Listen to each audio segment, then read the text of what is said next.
Here's a quick tutorial on how to create a project in Niimblr. Click on New Project.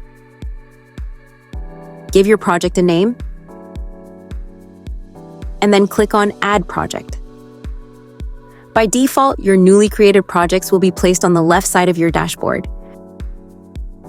Click on Add Asset to add a file to your project.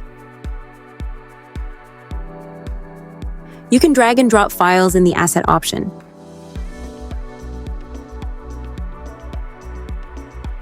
To enter your project view, click on the header of your project. At the top, you can navigate back to the dashboard.